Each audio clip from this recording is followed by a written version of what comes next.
Breaking news right now, Russia is unraveling. First, a massive earthquake tears through the Kamchatka Peninsula, then 7 volcanoes erupt at once, one of which for the first time in over 600 years. And as if that wasn't enough, Ukraine just knocked out Russia's last major oil route, and Putin, he has been completely silent. Now, this isn't just another news headline. This is a catastrophic convergence of nature, war, and economic collapse. And the timing has people across the globe asking, is this divine punishment? Is it solar triggered destruction, or maybe a warning shot from the earth itself?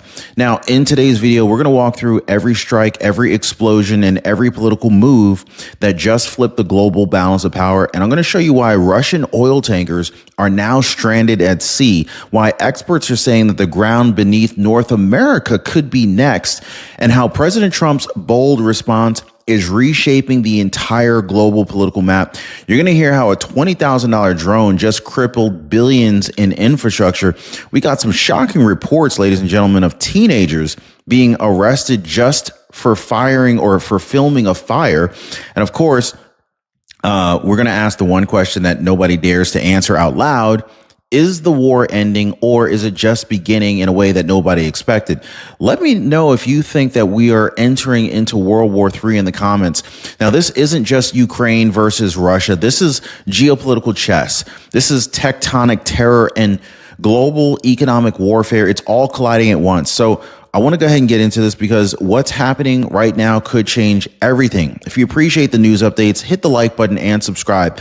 So I want to go ahead and start off with this earthquake that literally shook the map of Russia.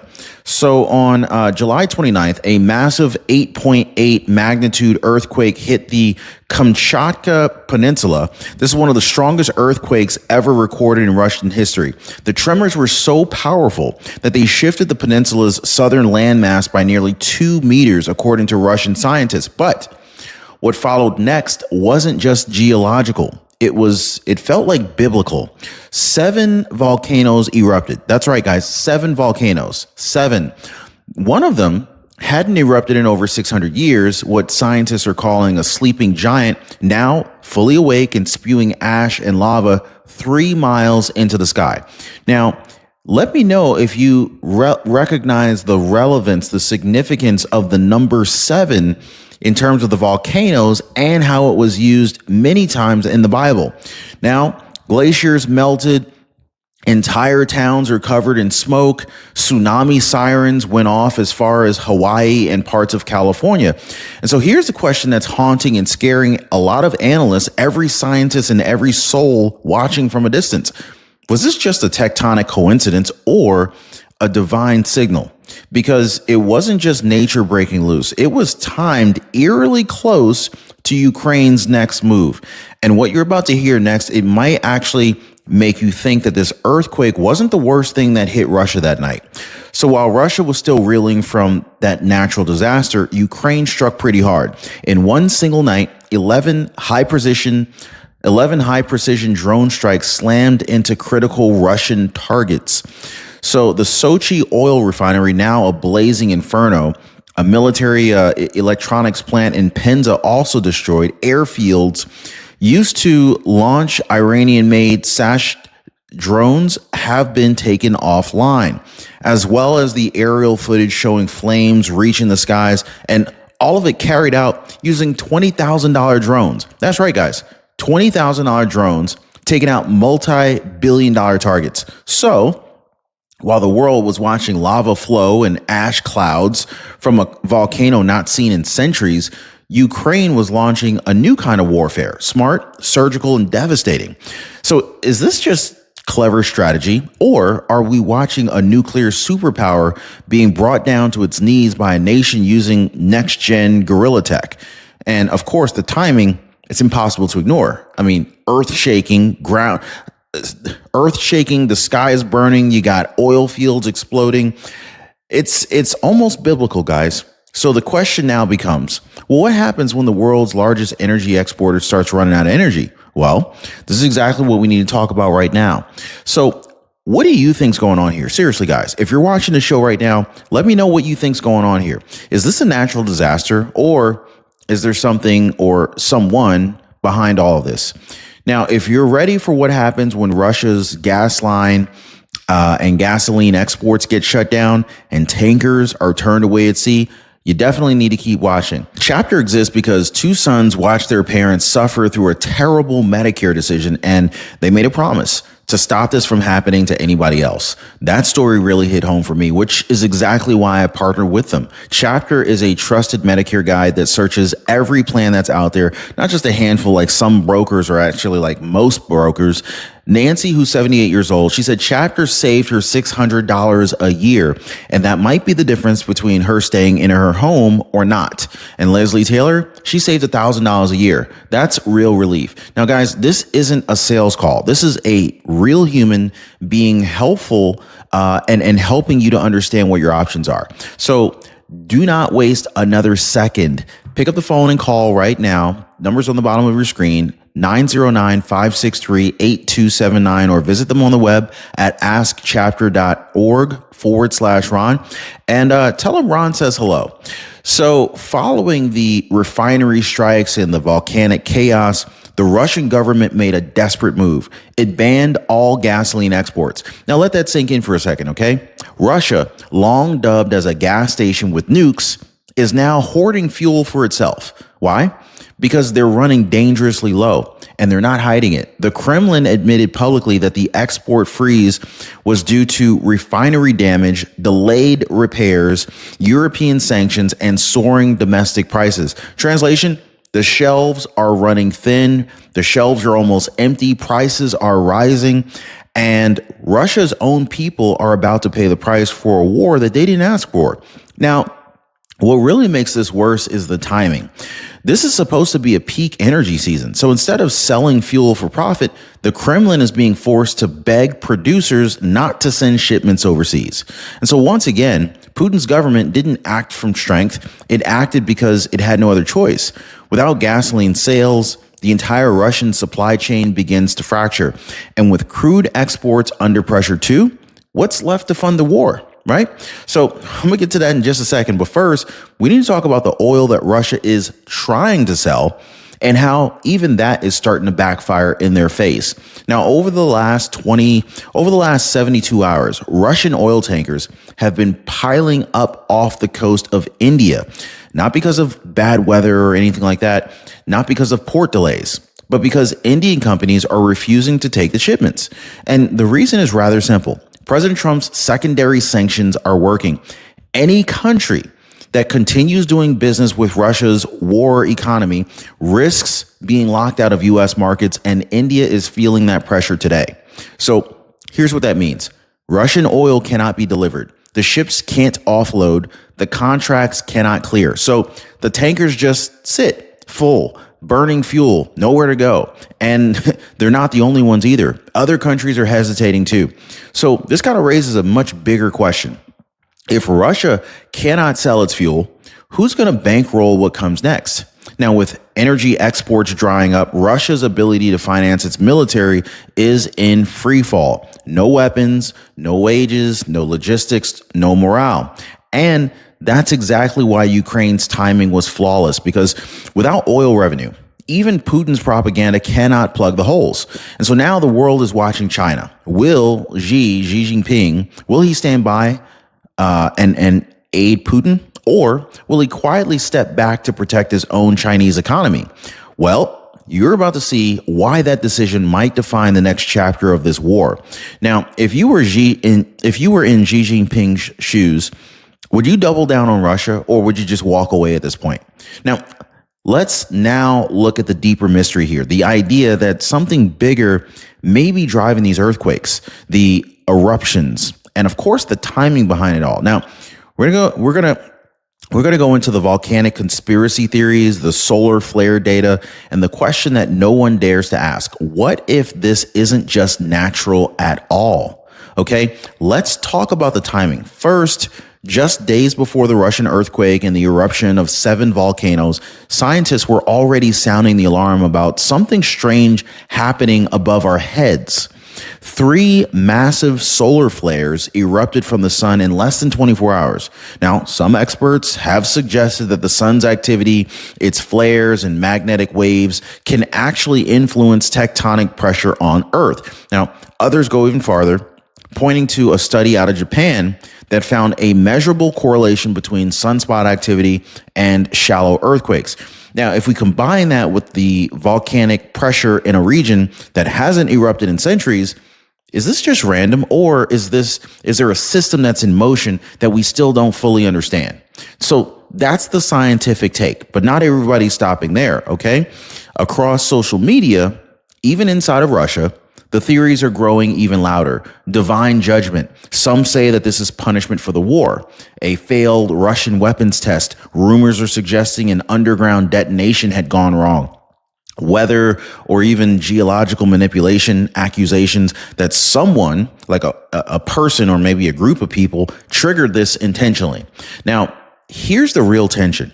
No one can prove anything, yet no one can dismiss it entirely either. So, what do you believe? Like, was this nature reacting to pressure, or are we witnessing something that was engineered, something calculated? Was this, an act of a higher power? Let's shift from what we cannot explain to something that Russia would rather not see, or rather, let's shift to something that Russia would rather that no one see at all. So in the middle of all of this chaos, a video went viral. A video filmed showing a group of teenage girls in Russia stood in front of a burning refinery, one of the very sites that were hit by a Ukrainian drone, and it was filmed to post on TikTok. There was no commentary, there were no slogans, just the backdrop of fire, smoke, and sirens. These girls posted it on TikTok. Hours later, they were arrested. The official charge? Vandalism. They're just girls. Do you really think that these girls vandalized a refinery? I don't think so. Nobody spray painted anything. No one broke any windows, but according to Russia, filming your country's failures is now considered a crime. I mean, is that just completely idiotic or what? Even more disturbing than that, these girls were minors, and still they were detained and interrogated like some adult men. I mean, I'm a parent, so I'm just a little bit flustered right now. I just can't even imagine having daughters, which I don't have, but I do have a son. I can't imagine having daughters that are minors being interrogated by some Russian, police or military officers.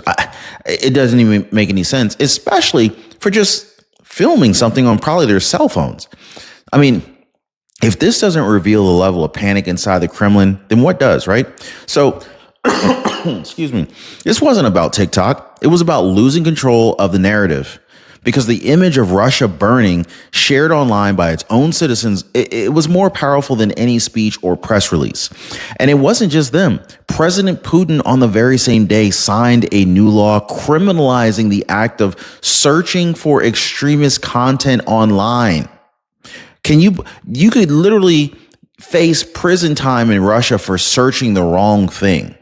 Guys, that includes looking up the name Alexei Navalny, the political dissident who died mysteriously in custody. Now, you don't even need to post anything. Just searching it online can cost you thousands of rubles or your own life in prison. So in Russia, the government doesn't just control the news, it controls what you're allowed to wonder. Yeah. So ask yourself, guys, what kind of regime arrests children for watching a fire and then locks up citizens for asking questions? And more importantly, how long can a country like that survive? Now, we're going to discuss where President Trump responds firmly and, of course, explains what comes next if Russia continues down along this path. Now, if the Russian government is afraid of its own people, how confident are they really in the war that they claim to be winning? You know what I'm saying here? So I want to talk about what Trump just did while the world is shifting and whether this is the final unraveling of Putin's grip, of the start of something Perhaps this is the start of something even more dangerous. So while the Kremlin scrambles to control its own people and their minds and manage a disaster after disaster, President Donald J. Trump is showing a very different kind of leadership right now. So earlier this week, Trump made it very clear: if Russia refuses to honor a ceasefire by August 8th, the United States will unleash a new wave of crippling economic sanctions and tariffs, not just on Russia, but on any country aiding Russia's war economy. That includes China, India, and Brazil, nations that have helped keep Russian oil money flowing. Now, President Trump isn't just freezing assets or banning exports. He's going after the root of the funding, the money that pays Russian soldiers, builds drones, and buys loyalty. One U.S. official put it bluntly: Russia can't pay its troops without that oil money. And if that oil money stops, the war stops. But President Trump didn't just stop at the economy. In response to Dmitry Medvedev's nuclear threats, Trump authorized the deployment of 2 U.S. nuclear submarines to strategic locations, silent, undetectable, and fully armed. Guys, Trump sent in U.S. nuclear subs. Now, this wasn't a provocation. This was a message. We don't want war, according to Trump. He said, but we won't sit quietly while Russia tries to scare the world with cheap talk. The difference is night and day. While the Kremlin arrests children for posting videos and begs China for help, Trump's administration is using leverage, smart, strategic, and unshaken. And for the first time in a very long time, Putin isn't dictating the pace. He's reacting to it. Now, with territory shrinking, oil profits evaporating, and morale collapsing, Russia is turning to its most effective remaining tool: fear. For the past year, every time Ukraine receives a new support, any kind of new support, whether it's tanks, drones, missiles, Russia threatens nuclear retaliation, but nothing happens. The nukes don't launch because they're not meant to launch. They're meant to frighten Western citizens, hoping to divide public opinion and erode support for Ukraine. And it works. Clickbait headlines, anonymous intel drops, fake social media accounts flooding platforms with claims that World War III is coming or Ukraine is losing anyway, so what's the point? But these narratives they're not homegrown.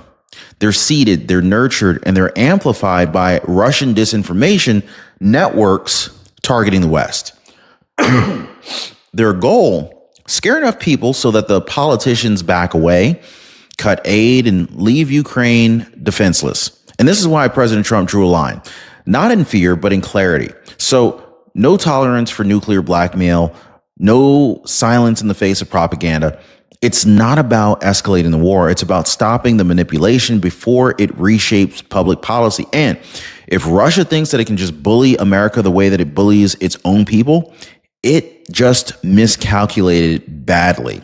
So when a collapsing regime relies more on fear than strength, what does it say about how close they are to the end? Now, at this point, it's not just one system inside Russia breaking down. It's every system at this point. The energy sector, crippled by drone strikes and export bans, the military-industrial complex burning, under-equipped, and struggling to pay its soldiers, the propaganda machine exposed and ineffective outside of its own borders, and now even the ground itself is literally shifting beneath Russia's feet. And so after the 8.8 earthquake and the volcanic eruptions, scientists confirmed that parts of the Kamchatka Peninsula moved over 6 feet. That's not a crack in the sidewalk, guys. That is a signal from the earth that nothing is stable anymore. Russia's economy is bleeding. Its oil lifelines are being turned away at sea, and the people inside the country, they're being silenced, censored, and in many cases, they're being abandoned. Meanwhile, former allies are not going silent. China won't commit to anything long term. India is rejecting Russian oil on the spot, and Brazil completely non-committal. So this is what happens, guys. This is what collapse looks like from the outside in or from the inside out. Depends on how you're looking at it. So when the pipelines dry up, when the world stops picking up the phone, when even nature starts acting like an enemy, the clock doesn't just start ticking, it starts screaming. And that brings us to what this is all really about and what this really means, not just for Russia, but for the rest of us. So I want to take stock here. Ukraine has just pulled off one of the most sophisticated asymmetrical offenses in modern history. With cheap drones, targeted strikes, and global support, Russia is choking on its own isolation. Russia is literally choking on their own isolation. There's no oil sales, there's no credibility, there's no exit strategy. President Trump, acting with precision, he's used economic leverage and military deterrence, not fear-mongering or appeasement, to shift the global playing field. And the Earth itself, it has erupted in one of the most violent regional chain of volcanic events that we've seen in decades.